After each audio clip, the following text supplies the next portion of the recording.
ladies and gentlemen. Welcome to another edition of the Ultimate Confusion Thursday Night Hangout. Charlie, do you know why Thursday is such a great night? Because it's filled with awesomeness and we get to hang out.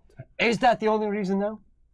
No, because we get to hang out with a lot of people. There you go. There's always more to the story than first meets the eye, is there not? But yes.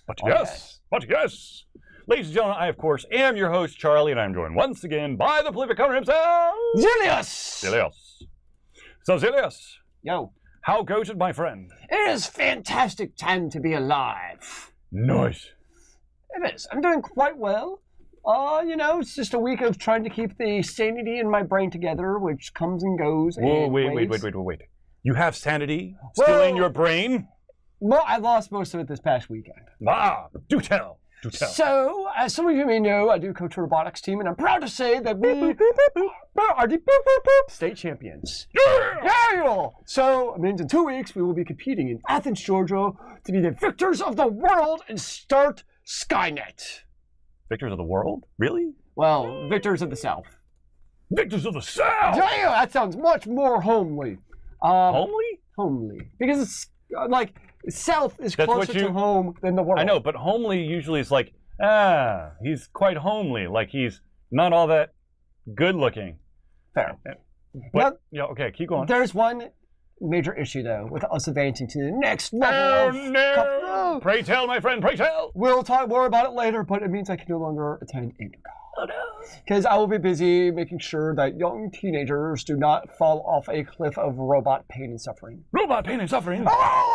But no, it's been good times. It's a very exciting time to be alive. What about you? How's your week been, sir? Well, let's see here. I lost the vast majority of my hair. No! Yes, I went to this place. This place, it had a chair. Is this like a torture chamber place? I don't know. Perhaps. I don't know. It sounds like a jail. But all of a sudden, I sat down. And then while I stood up, most of my hair was gone.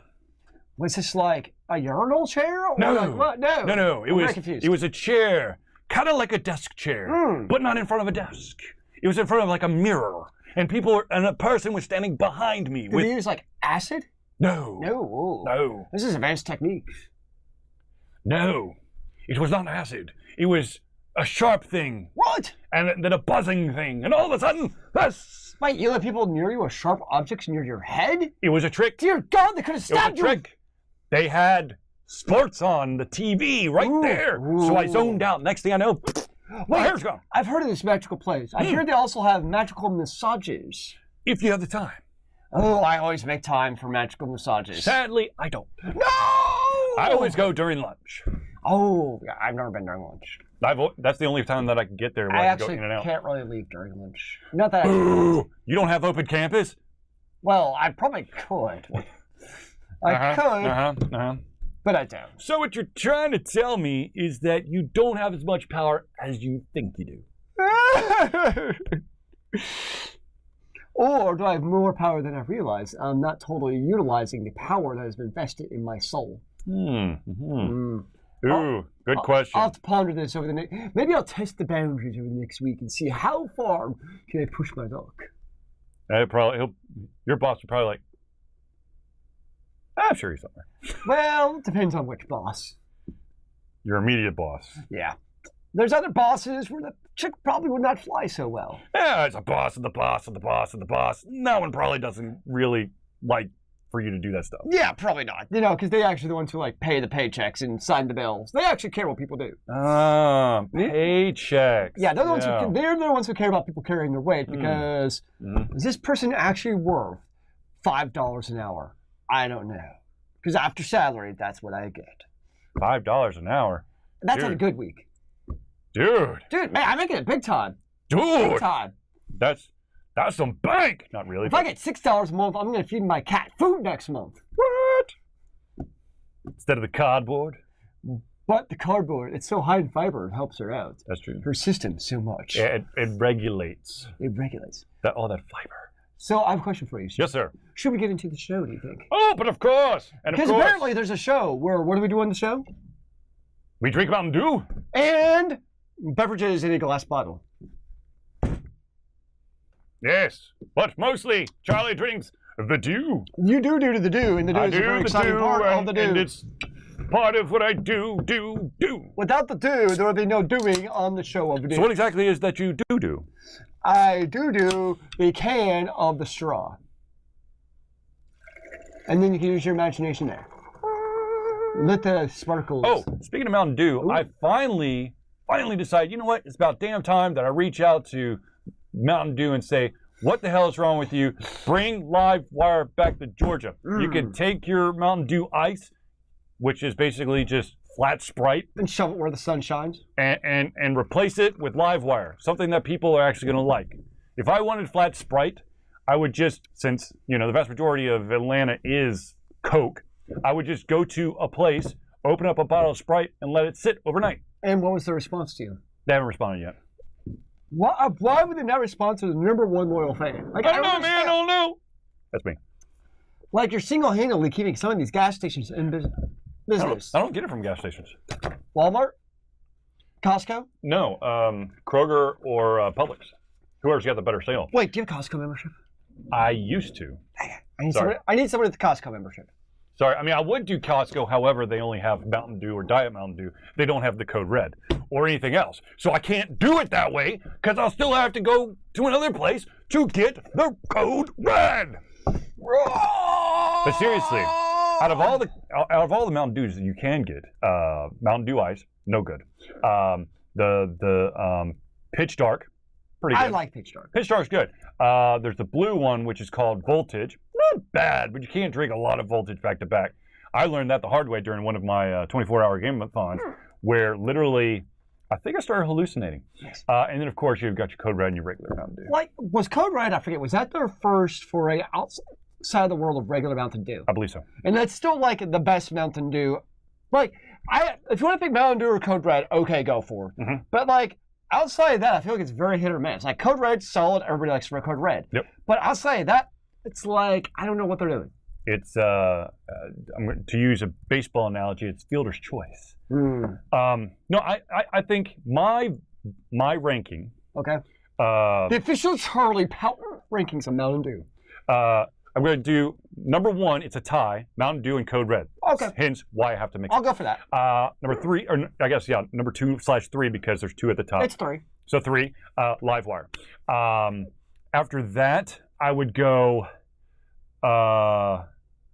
Pitch Dark. Then I'd go Voltage. Then I would go whatever the hell the white one is. I can't remember what it is. I never had that. I'm not going to do the freaking like limited releases like the holiday blend, which is literally what I drink every night. Let's see here, and then I would go Mountain Dew Ice, and then at the very, very bottom, no matter how many different flavors of Mountain Dew do come out, the thing that will always be at the bottom is Baja Blast. Damn you, Taco Bell. So remember, I have to go Code Red #1 for me. Okay. And then Mountain Dew right behind it. All right. But the black one, what's it called? Pitch Black. Pitch Black. Pitch Black, yeah. That's a solid #3 for me. All right. After that, that's the only thing I actually like after that is nothing. I like. You don't like Livewire? The problem is, like, Livewire tastes to me like it should be Code Red, but it's not. Like, that's my problem. Like, every time I drink it, I'm anticipating Code Red. I'm like, it's a letdown. That's my problem with Livewire. That's my thing. That's why I don't like. Like, it's not that it's not good. It's just it's a letdown to me because it's not Code Red. That's All right. So, ladies and gentlemen, let's get into the show now that we've talked a lot about Mountain Dew. we're doing a lot of Dew, so it makes sense. All right, ladies and gentlemen, there's this thing that's happening on the thing that we're currently streaming from. Of course, Twitch and OverWatch have a nice little deal going on. You know, I think it was a $90 million deal to be the exclusive streamer. Few dollars here and there, you know. So what's happened is that Twitch, like for a while now, Twitch has had this ability to basically donate. What is it called? Bits. I think it's called bits. It's basically these little. Yeah, these bits are basically things that you can donate to your favorite streamer. and it basically racks up some money. It's basically like a different kind of donation It's thing. a tip jar, basically. Yeah, it's basically a tip jar. Okay. Yeah. So, so for Overwatch specifically, there's a cheering functionality which allows viewers to express team loyalty with actual money, Okay. which is kind of weird because Does the money actually go back to the team then? no, it doesn't. Oh, that is weird. Okay. Yeah.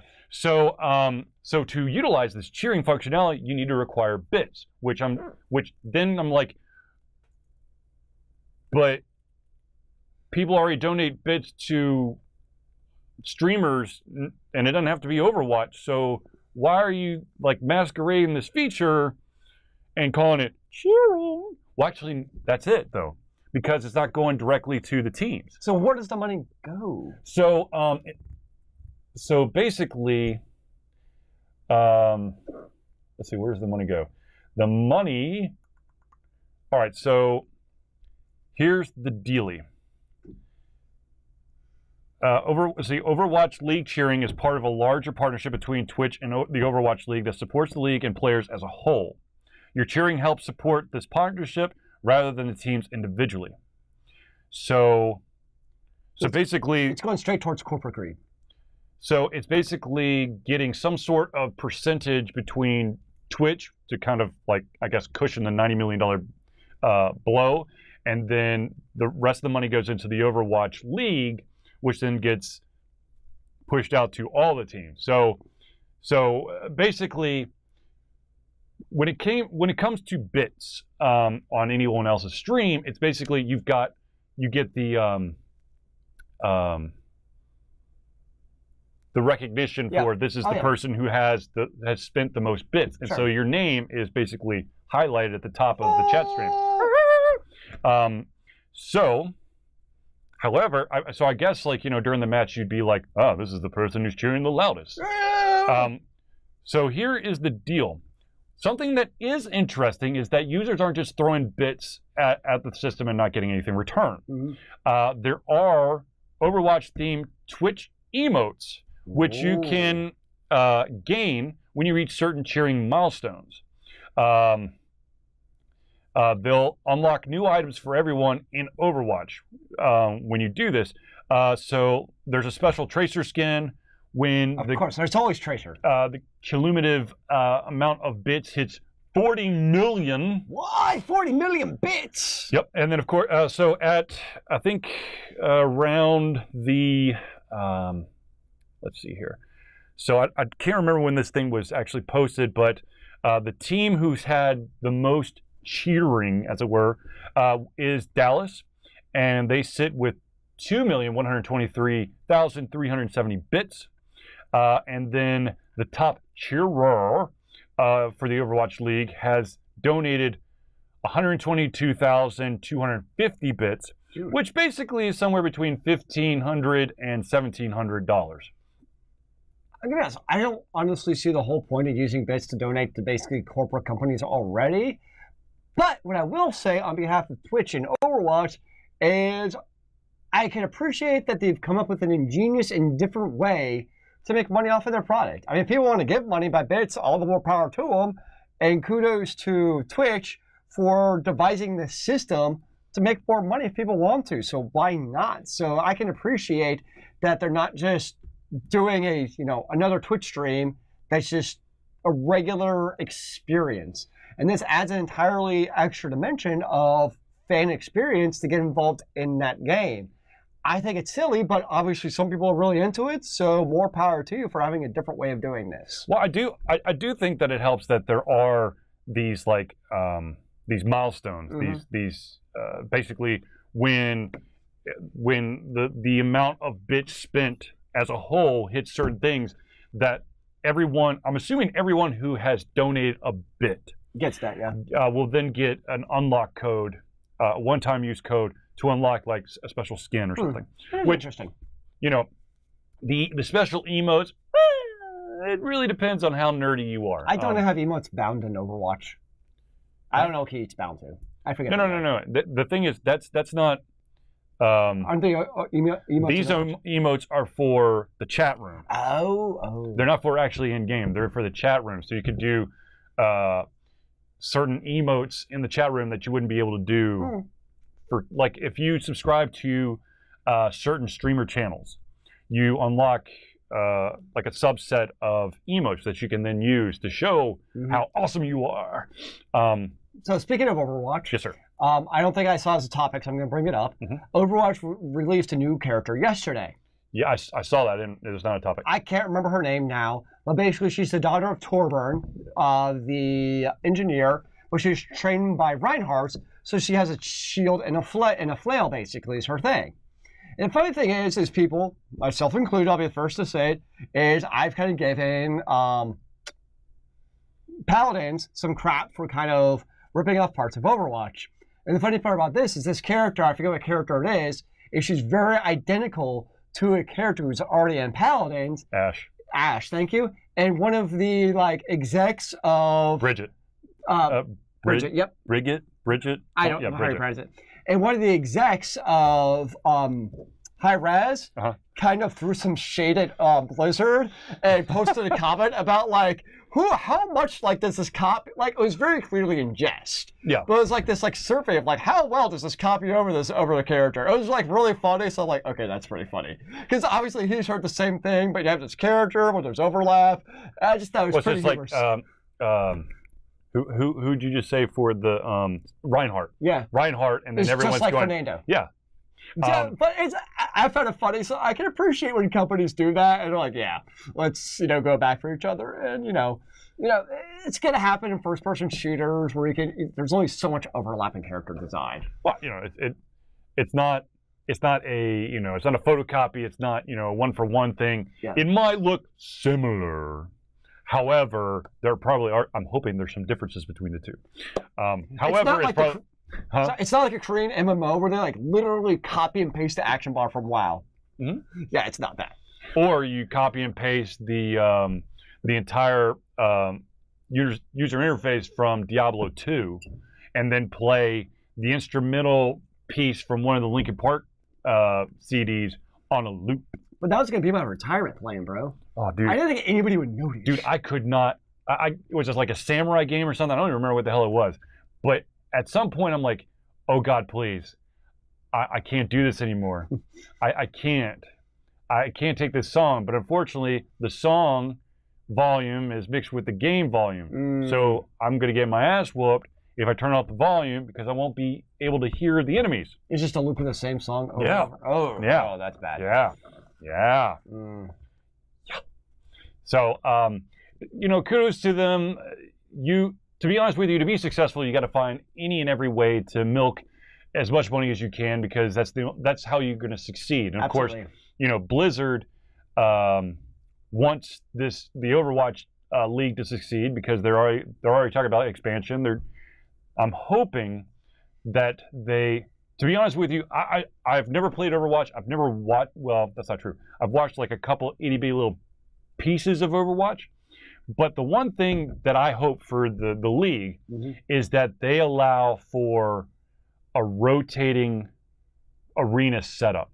What do you mean? Because every single game match is in LA. So you got a team from Dallas, but you're never going to be playing games in Dallas. You got a team in New York. Everyone has to go to LA. The Shanghai team, the Seoul team, the Boston team, the Florida team, they all go to LA, I guess every single week, or maybe they stay there for the season. So it kind of makes the idea of having a home team kind of silly when you don't actually play at hometown. Yeah. So yeah, I can see that's a little bit we all know why they made the decision. It makes sense, but I could see that maybe happening in the future. Right. I mean, because they have an arena just for that. Blizzard has their own damn arena that they put all this stuff in. So it's not like they're using the Staples Center or something.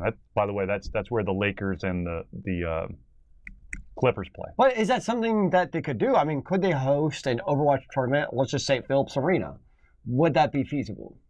I mean, are regular modern day stadiums even good venues to hold? I know the Cobb Energy Center is great, but I'm talking bigger than that. I'm talking, Cobb Energy Center would not be able to hold that. That's what I mean. I'm talking 10, 20,000 people. Are those type of stadiums really going to effectively be able to doing esports. That might be the issue. Right. I've not seen. I would be very interested to see the layout of the arena in LA to see how they have that. It's really going to come down to seating arrangement, I think, because in acoustics. Now, of course, I would have no issue. Well, I wonder how the hell they would do it if they did it in the Mercedes-Benz Stadium, which has terrible acoustics. Good lord. Well, no, you want to talk about terrible acoustics? Go to the SunTrust Stadium. Well, people when they saw Garth Brooks at SunTrust or at Mercedes-Benz started like walking out wanting refunds because they couldn't understand anything. That wasn't at Mercedes-Benz. That was at SunTrust. Was it? No. No. No, I'm pretty sure it was a Mercedes-Benz. Well, there was one that it was at SunTrust that was bad. People were just like. So basically, the new Atlanta stadiums are terrible for acoustics. Good job, guys. Well, no, it's great for sports. However, if you try to hold anything else that doesn't utilize the entire stadium, it's crap. Billy Joel. Yes, yep, I did. Was the terrible one at SunTrust. I did hear bad things about so. And then apparently Metallica played at SunTrust. I didn't know that. And I'm surprised that SunTrust is still standing. I didn't hear because apparently like the stadium was vibrating for Billy Joel. I'm like, dude, Metallica comes through. It's gonna do more than vibrate, man. That's awesome. Anyways, so yeah. Hopefully, I want to see esports succeed, and I'm not sure how much this is actually going to, pad the bottom line. But all right, cool. Twitch is getting a little bit back on their investment, and there's a chunk that's going to Blizzard that then gets some of it towards, the teams. I would be really interested to see what kind of return on investment the actual team owners are getting. Like I'm assuming it's probably sponsorships. Like you're probably getting some money from Toyota and Pepsi and one of the phone manufacturers, I think. I mean, they're not going to do it if they're not making money. No, that's absolutely. The bottom line. Like, right. They're in it because they're businessmen. I mean, that's why they do this. That's why they invested in it. My grandson loves these video games, and so I bought him a team. Well, actually, there's probably someone out there who's done that, but. It was not us. No. Very unfortunate. I would not want to be put in that pressure situation. Give me the money that it costs to get a team, and I'm sure I could invest in some awesome stuff. There you go. You can invest in an esports team. Yeah, sure. There you go. You buy the esports team and you delegate out to people who know what they're doing. Exactly. That's your job. The higher up you are, the less work you do because you delegate. Unless you're Jerry Jones. Well, yeah. All right, let's move on to the next topic. All right, so ladies and gentlemen, let us talk about this incredible legal battle. There is a game once upon a time called Star Control. Actually, there's been 2 Star Controls, and then 1 open source Star Control out there. And now, so let's try to kind of like sum this up. All right, so Star Control is actually. Okay, hold on. This is so freaking confusing and convoluted, it hurts. All right, so at some point, Atari had the rights to Star Control. Mm-hmm. There were 2 guys who were basically the creators of Star Control. Okay. Fred Ford and Paul Reich III. And so when that open source Star Control 3 came out, that was Fred Ford and Paul Reich's game. Okay. They did open source, so there's no money being put around. Sure. So Atari, of course, had a bankruptcy sale, and Stardock bought Atari. Okay. And so basically, they have the understanding was they own all the properties within Atari. Okay, makes sense so far. So including Star Control. So what happens is that Stardock is actually currently making a new game called Star Control Origins. Okay. Now, this past October, Fred Ford and Paul Reich III are on like a talk show, and they say, man, we are so excited to announce that we are making a prequel to Star Control called Ghost of the Precursor. Stardock was going, oh, what? That's where it starts getting tricky. They're like, no. And they basically file a suit against these 2 that is basically seeking damages against the pair for intentional trademark infringement. Sorry. Oh, wow. Trademark infringement and trademark counterfeit. So that's like, normally you hear about these, it's just like a cease and desist. It's like, okay, no harm, no foul, life goes on. But this is like escalating it big time. Yes. So, as a result of this lawsuit, Fred Ford and Paul Reich have decided to countersue. Oh, gosh. Because they're like, nah, it's ours, dude.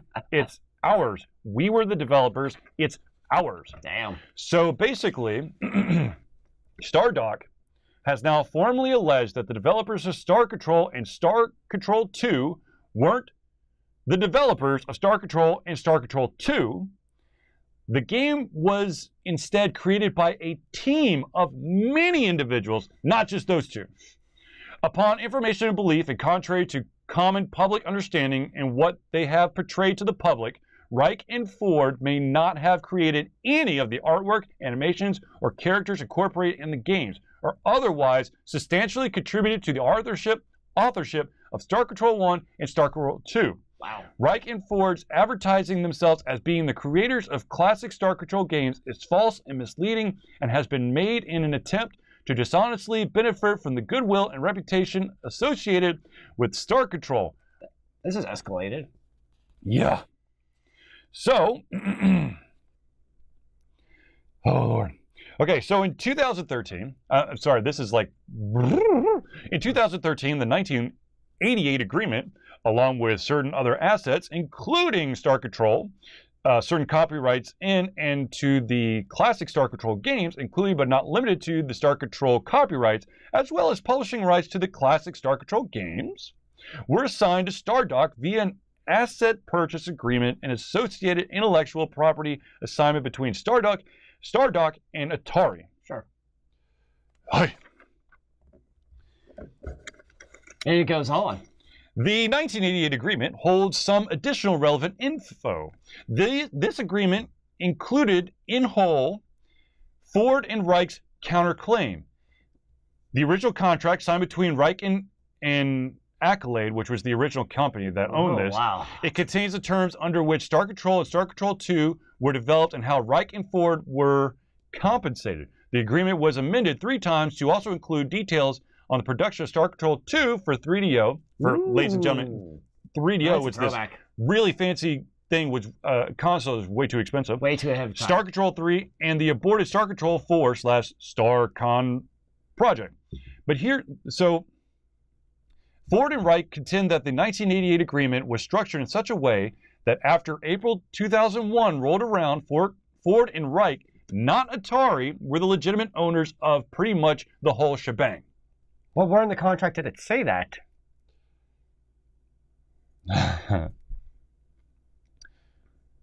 Okay. Accolade never paid Reich any advances or royalties under Addendum Number 3 after the initial advance of $10,000 in 1998 because it never released another Star Control game. On information and belief, Accolade also paid no royalties to Reich and Ford for sales of the classic Star Control games after 2000 at the latest, indicating that it had stopped selling them. Thus, the 1988 license agreement and Addendum Numbers 1 through 3 expired and terminated no later than April 1st, 2001. Either by virtue of expiration of the terms set forth therein, and or Accolade's failure to pay royalties. Thus, all rights to Star Control 2, and Reich's pre-existing characters used in Star Control 3 reverted to Reich on or about April 1st, 2001. Oh my God. So, do we have a lawyer in the group? I'm like, holy ballsack. Because it seems like usually in cases like these, short of another agreement already being in place, typically it's been that, like, if I'm working, let's just say I'm working for AlteredConfusion, right? Excuse me, and I develop a video game while I'm working for AlteredConfusion, the rights to the game don't belong to me, they belong to AlteredConfusion. However, typically. Correct, unless in the contract, you get to retain ownership. Which doesn't happen very often. Does not, no. Like, that's a big thing. Like, if you work for, like, especially, like, tech companies, like, I kind of picture, like, Edison, right? Edison would never happen today. Because in order to kind of get that intellectual property, he had to have worked for another company. And the instant he tried selling the light bulb, GE would be like, dude, you stole that information IP from us. You're stealing it. We're suing you for everything. Never creating a light bulb again. We're going back to the dark ages. Like, that's what would happen now if you had that type of medicine. It always, like, it's cases like that. Like, if you develop something interesting, never ever tell your company, anybody working for the company, anybody, because the instant you, like, even mention at work, it's now considered, like, a part of work property. As soon as there's a whisper yeah. of you creating something, they will find, and if it succeeds, the company will find some way of basically declaring that you utilized even 5 seconds while at the company to create this. So therefore, on company time, even if it's 5 seconds, it's now the right of the company because you're utilizing the time that you're being paid for by the company. Which includes talking to you about, what do you think of the name of the game? Oh, what we talked about. Yeah. It now belongs to me. Done. Yep. So there's like countersuits and countersuits and countersuits. So at the end of the day, if you were to look at it, a lot of people would say that Starduck owns the rights. Which typically, in cases like this, that would be my assumption. Correct. However, with that weird-ass contract that Accolade had, because, like I said, Accolade had it first and then was sold, and then Atari bought them. Then Atari, in a bankruptcy move, sold basically their entire library, which, of course, included all the Accolade library. It's like at the same, but it reminds me a little bit of a lot of abandonware games. Yes. And, we've seen a lot of, the last really 5 years with Steam selling a lot of these games that prior to that, you couldn't even buy legally. Like, they just didn't exist. But now you're getting all these publishing rights back.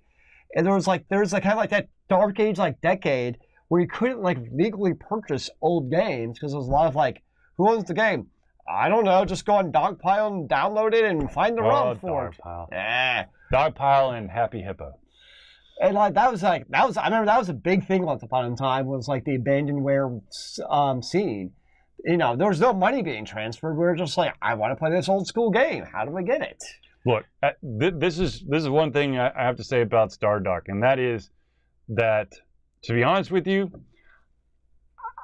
I kind of hope that they lose, and that Ford and Wright get the things, because those Starduck a-holes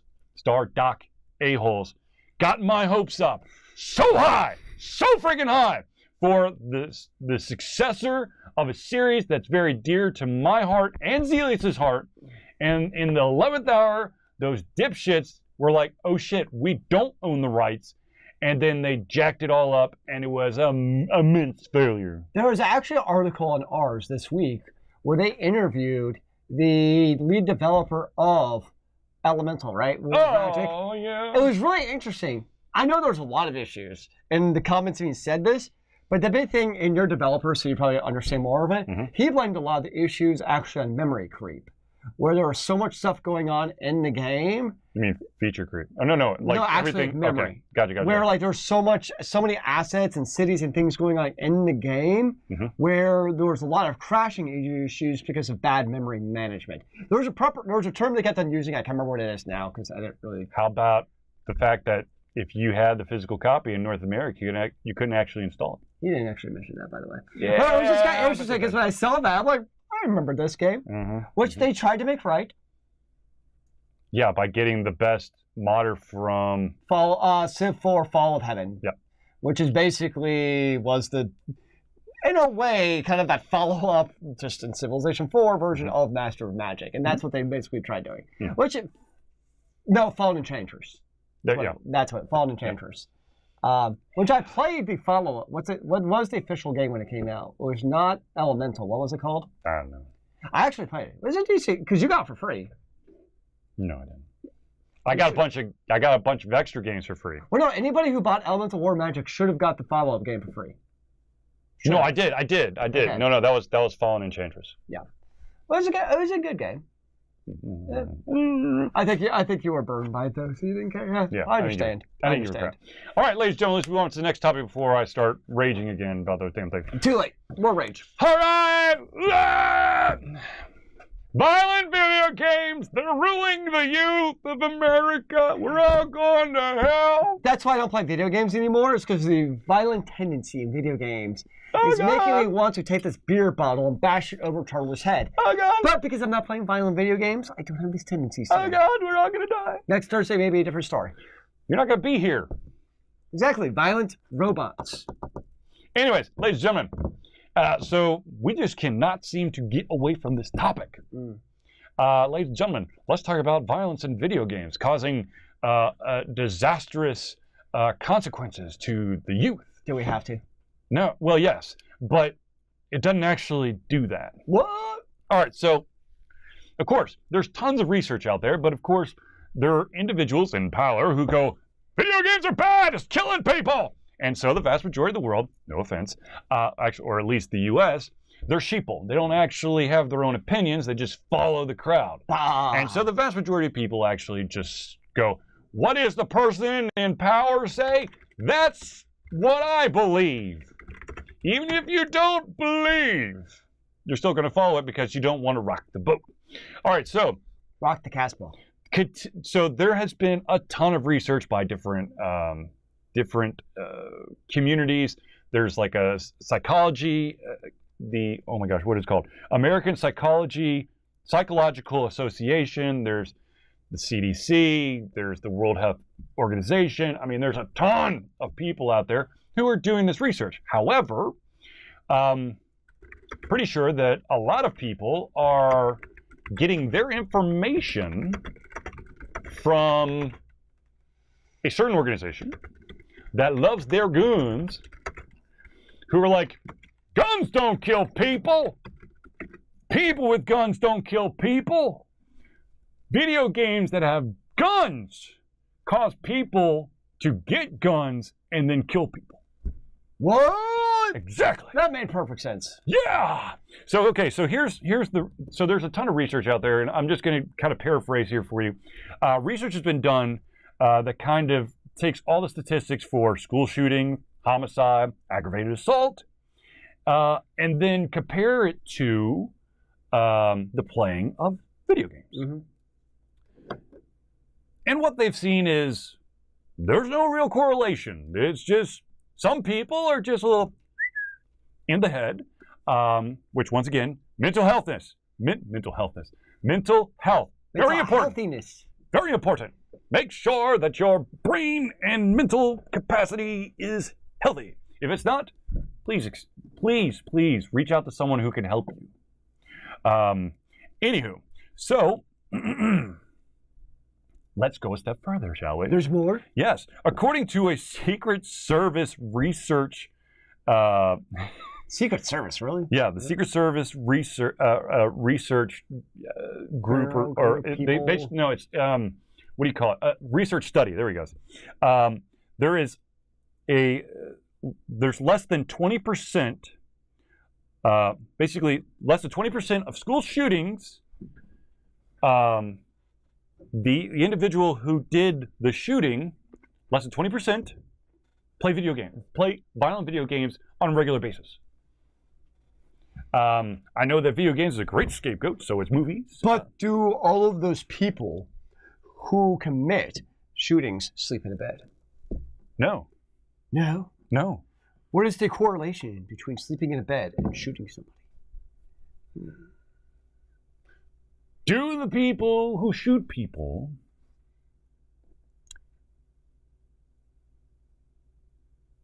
drink water? So you're causing water as the cause of our problems. Do they breathe air? Oh, but oxygen! Banning oxygen! No. Ban oxygen! It's the air combination. It's that, I got it. Of course, ladies and gentlemen, we're being completely sarcastic. Yes. But I just want to preface that. It is the fact that you have that like ammonia smell in the bathrooms that's causing people to shoot people. Ammonia causes me to... Ammonia and Oh, what is it? You never mix with ammonia. Oh, It's the two cleaning Is it bleach? bleach, yeah. Yeah, never. Yeah, it's like ammonia and bleach. That actually, seriously, don't ever actually do that. You will die. Yeah. It creates mustard gas, basically. How about this? Get yourself a big ass beaker of water, and then I don't know where the hell you're gonna find it, but find you some cesium and throw that bad boy in the water. But in all seriousness, the part that drives me most crazy about the whole, whoever is throwing out there, politicians, organizations, people at the lunch table, we've all met them at the tables. Yep. Anybody who's like, video games and violence, show me the data. Show me the facts. Show me there's actually not just correlation, because correlation does not equal causation, but actually look at those big words. But actually show me verifiable data that there's actually a causational relationship between the two. And let me see that you're actually not just saying something that's an easy fix. Well, because that's what it is. It's easy blame. It's easy blame to blame it on something that doesn't actually affect you. Well, according to the AlteredConfusion, a video game research firm and associates, they found that everyone's full of shit. Well, yes, there is a definite fact in this statement, sir, which means that you should not actually believe any study out there ever, because it's all lies. It's controlled by the pharmaceutical companies, man. Don't you know? Herbal remedies are the way to go. And that's why they put fluoride in your milk. Hey now. That's in the water. It's not in the milk. I know. That's lead in the milk. Ooh. Hello. It's those heavy metals, so it helps us keep the gravitational pull so that we don't float into space. So here, there's a statistic that basically, so the research states that less than 20% of school shooters play violent video games. Okay, so the question is, what percentage of the general, we'll just go male population at a school play violent video games? That's a great question. And what percentage would you say? My guess would be 42%. No, sir.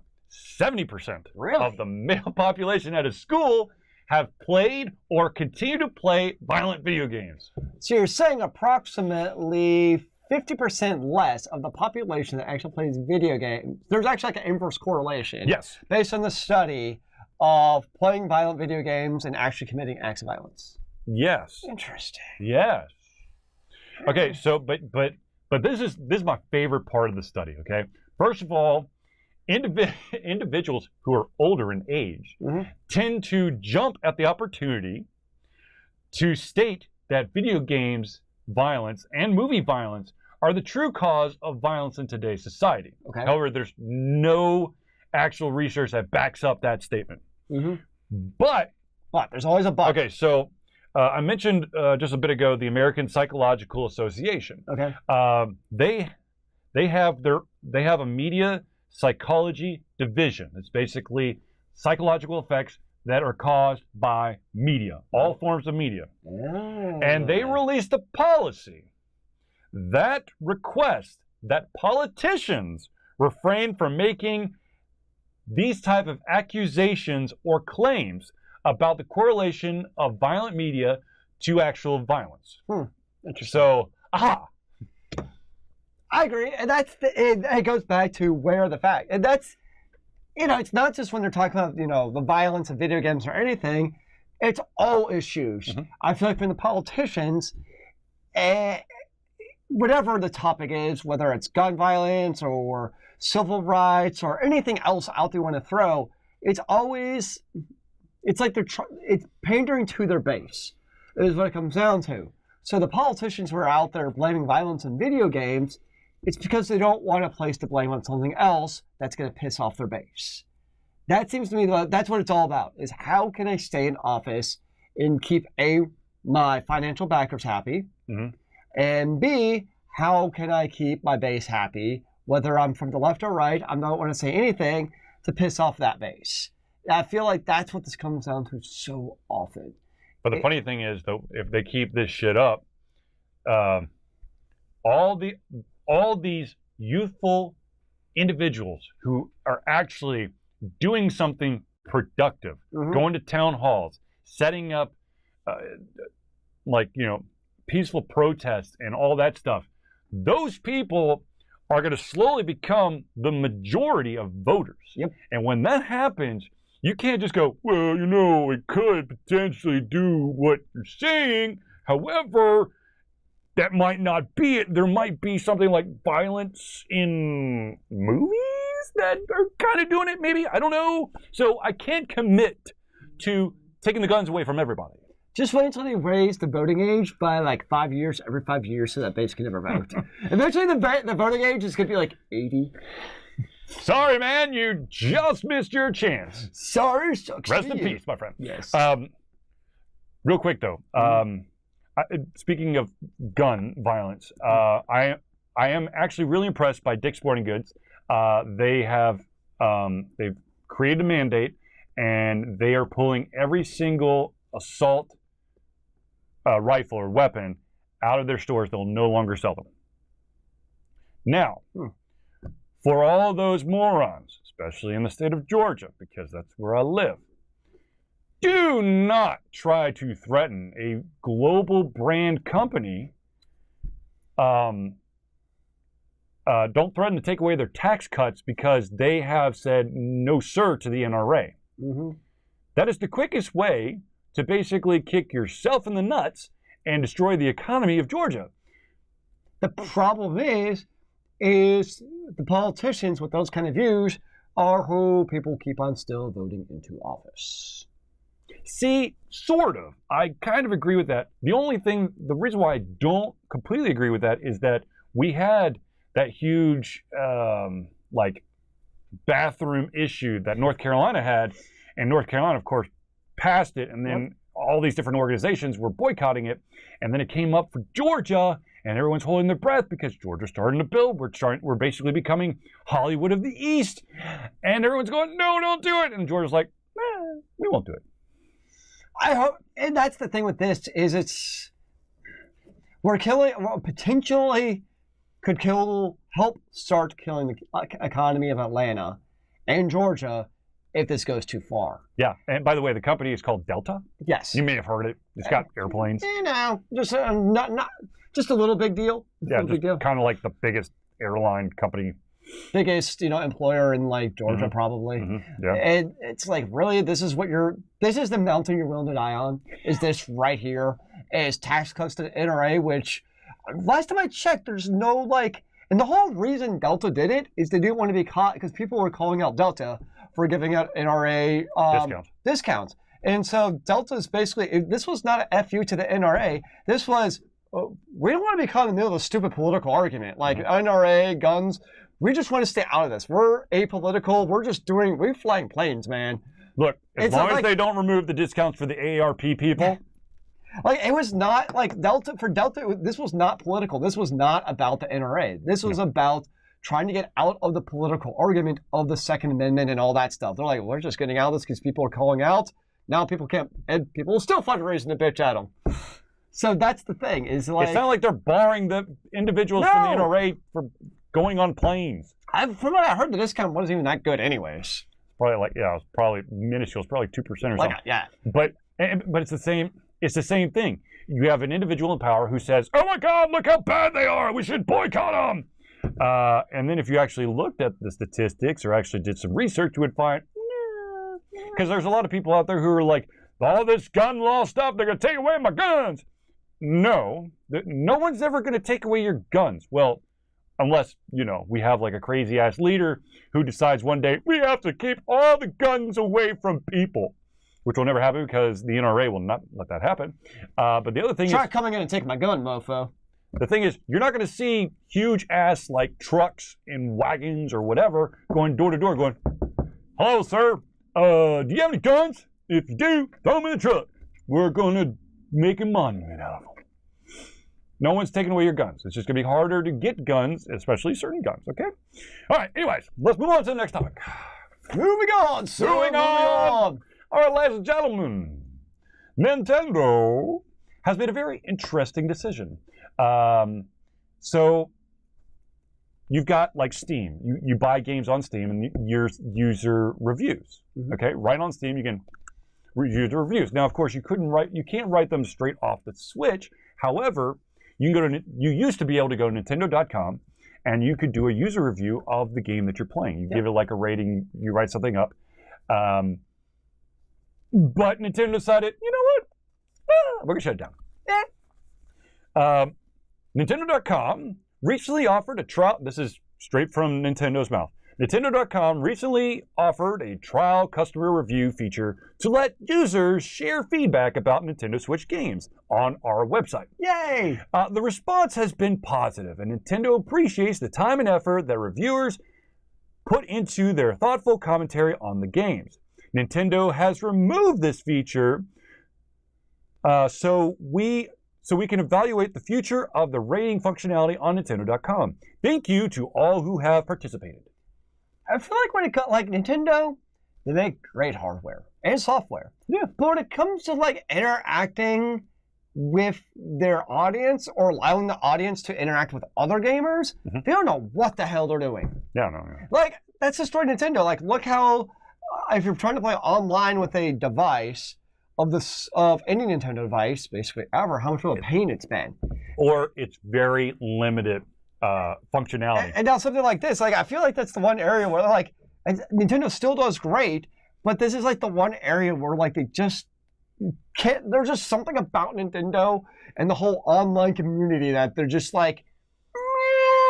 Well, it's like the DS, like or the 3DS. Like the most robust feature is that you keep the 3DS on, and when you walk by someone who has the 3DS as well, your Mii gets shifted over there, and you can basically unlock puzzle pieces and go on this weird ass little RPG adventure.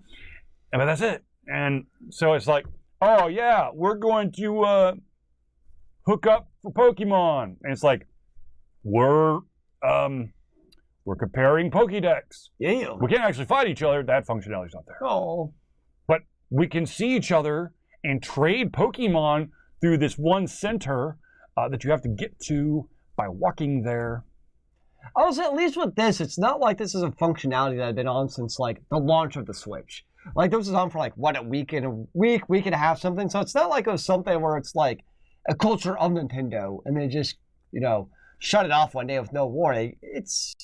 But they're trying it out. It's just weird though. Like, okay, so it was a very detailed thing too. It wasn't like Steam where it's like, what do you think? No, this is like, what type of game was it? What was the audience? It's like a very detailed review. But the thing that kind of bothers me is they state the response has been positive, and Nintendo appreciates the time and effort that reviewers put into their thoughtful commentary on the games.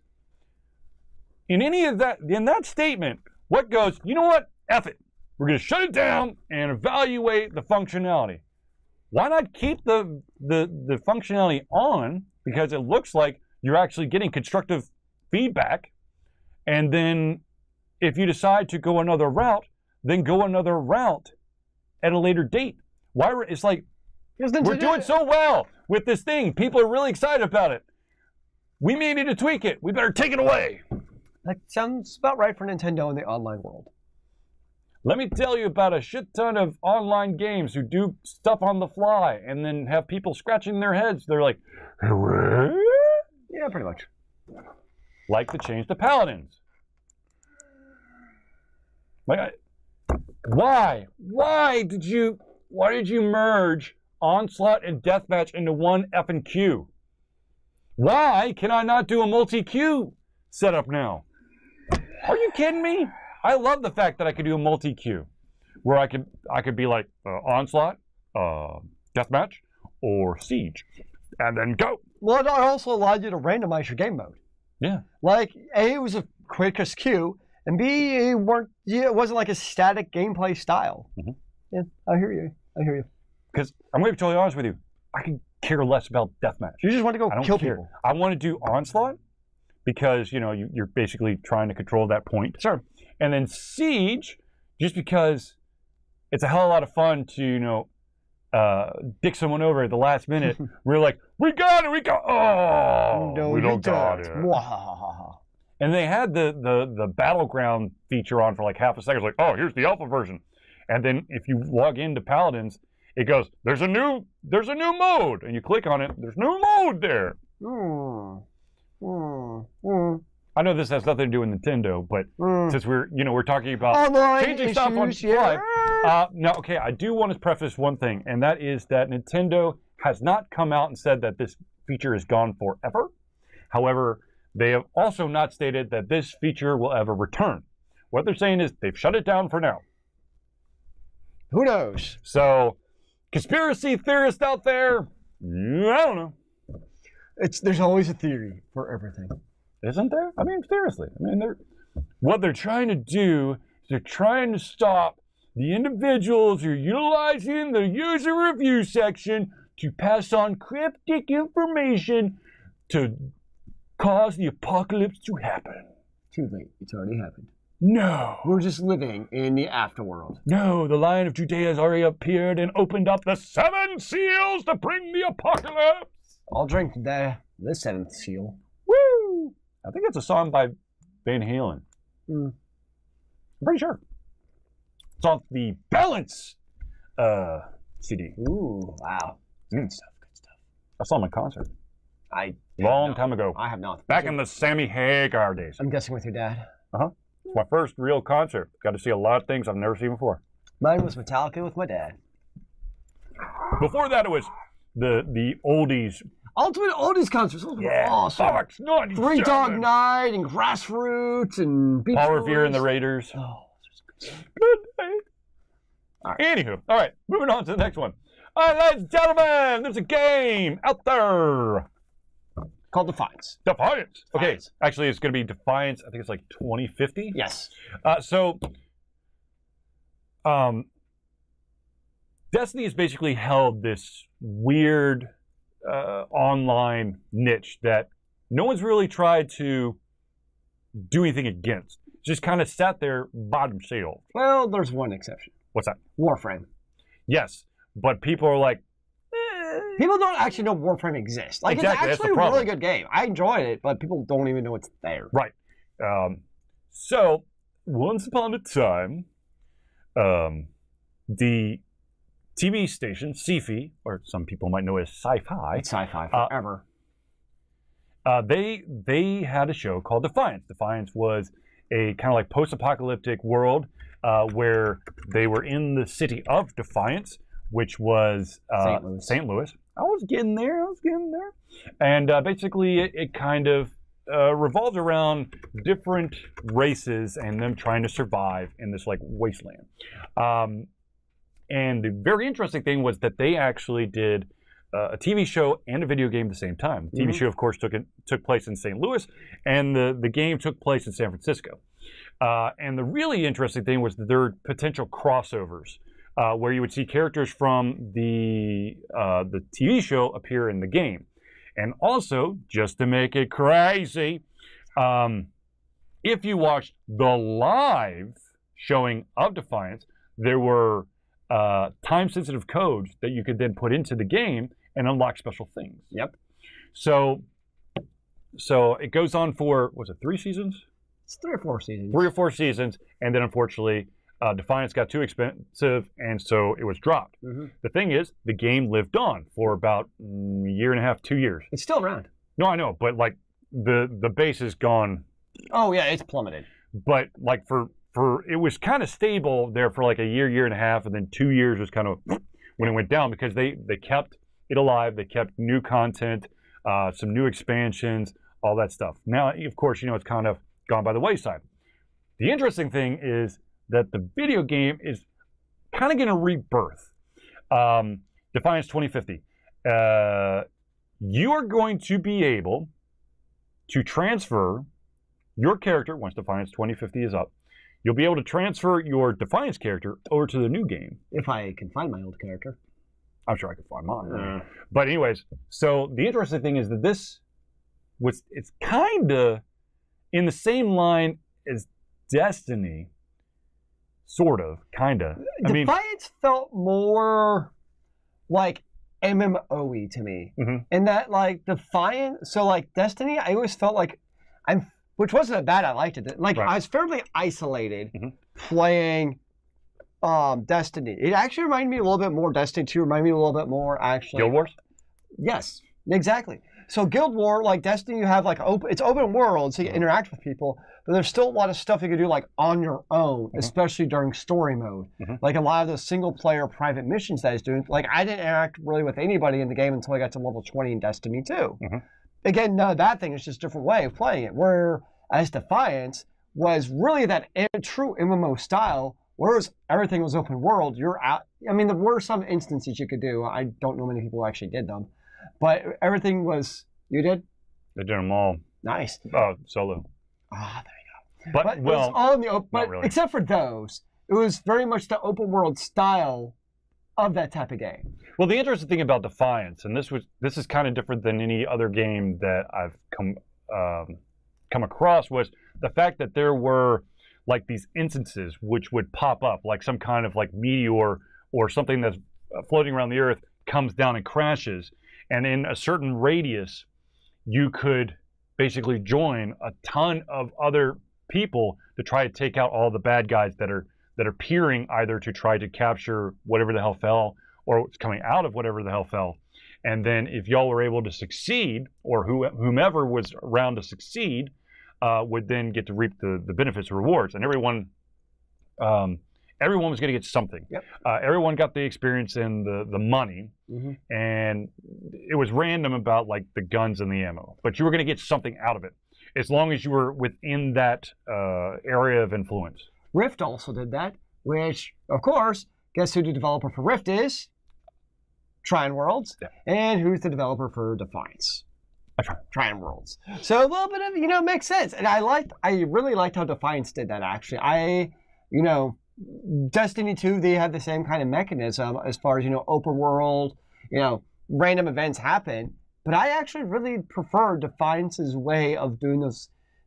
I really liked how they did those open world battles. And I think the reason is because they felt unique and fresh and interesting. Like they always felt varied enough to me where I enjoyed doing them, and they always had that kind of challenge. So I think it also has to do with the fact that when any of that stuff happened, there was no guarantee of how many people are going to be there or what type of, like, what level the character was going to be, because it's open world, so you could be like anywhere.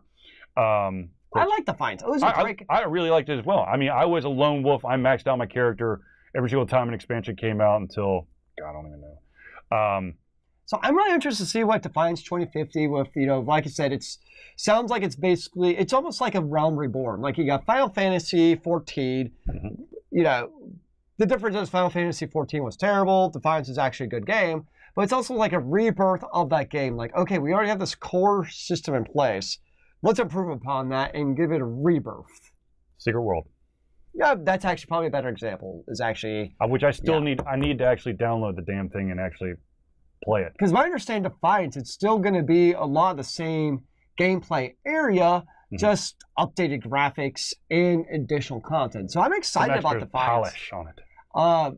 I think the big question, gameplay-wise and all that, I don't see a reason Defiance can't give Destiny a run for its money. The big question is, can you compete against the juggernaut?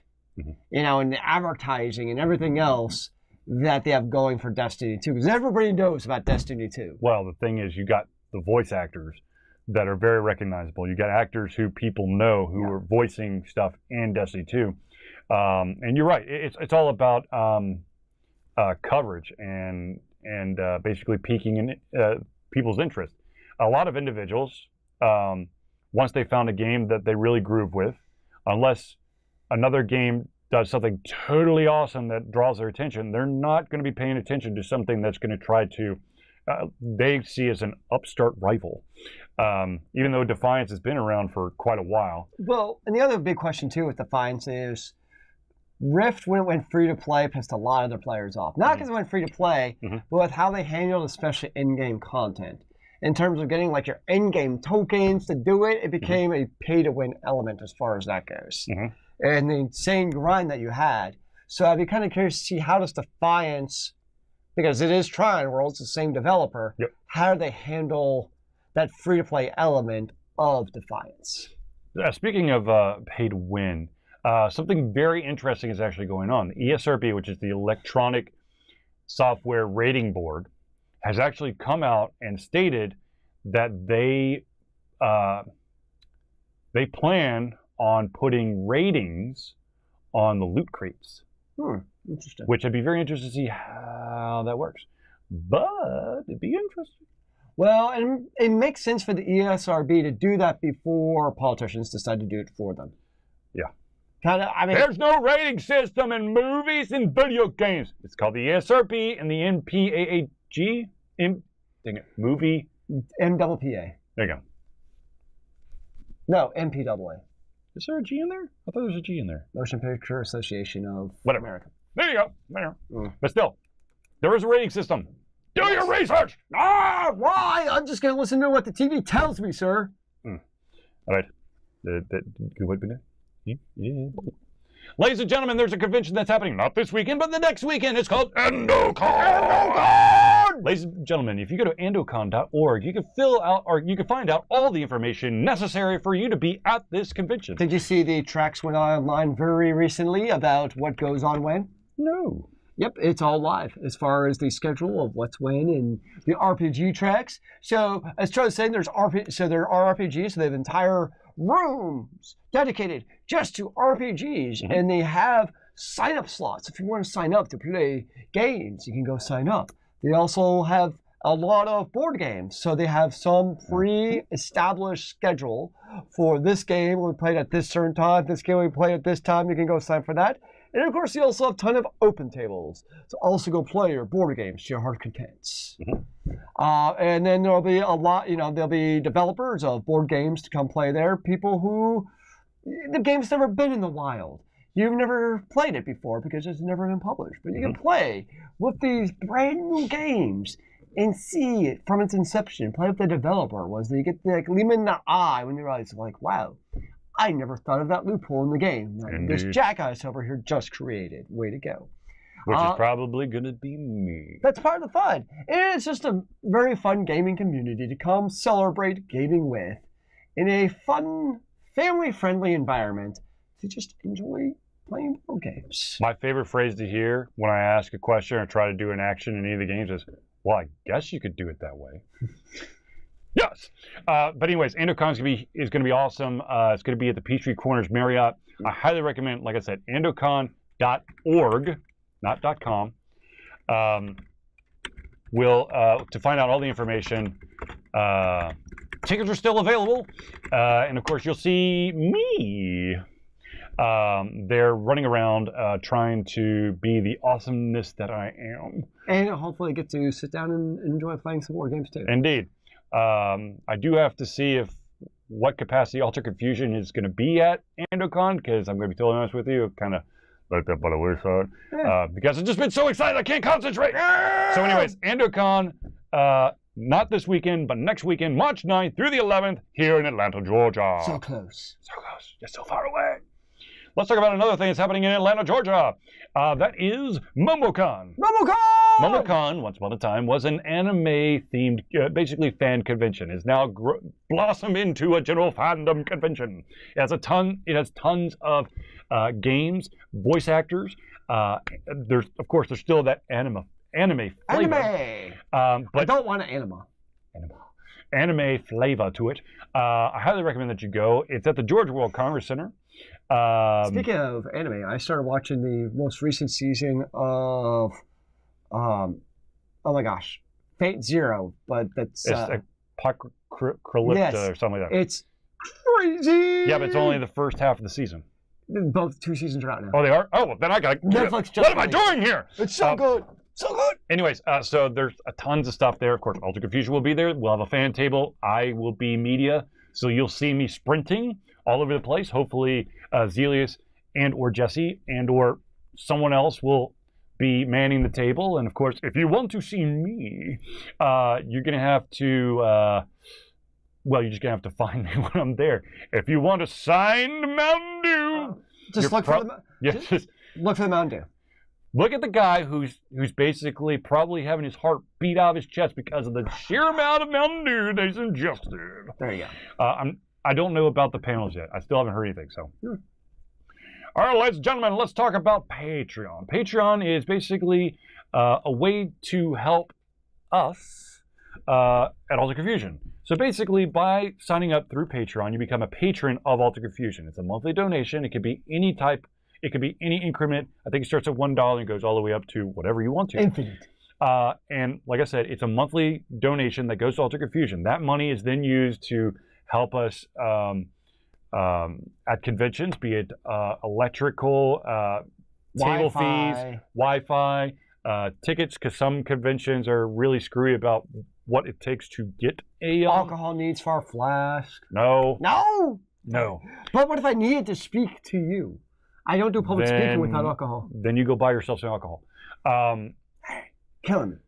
Also, the money will also go to helping Altered Confusion with the lighting, the cameras, potentially getting a video capture card so we can add like Nintendo Switch Play or Xbox One if I were to ever actually, you know what? The Xbox One is plugged in. I just haven't played a game on it because it's sort of kind of the Blu-ray player in the upstairs. However, it's very finicky about playing Blu-rays.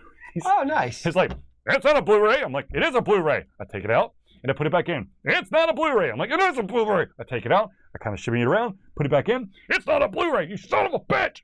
And I take it out and I spin it a little bit, put it back in. It's like, that's a Blu-ray. So you're saying it's like the old school Nintendo cartridge. We had to jiggle around the cartridge, pull out the cartridge, jiggle some more, put it in just the right angle, and then it might work. Those are the good old days. So anyways, Patreon is a great way to help us out. If you do not want to do a monthly donation, if you want to do an actual financial donation, you can also go to our PayPal button. If you're watching this live on Twitch, it's the I think it's Donate Now button below this video. If you are looking for the button elsewhere, it's on AlteredConfusion.com. That, of course, is our website.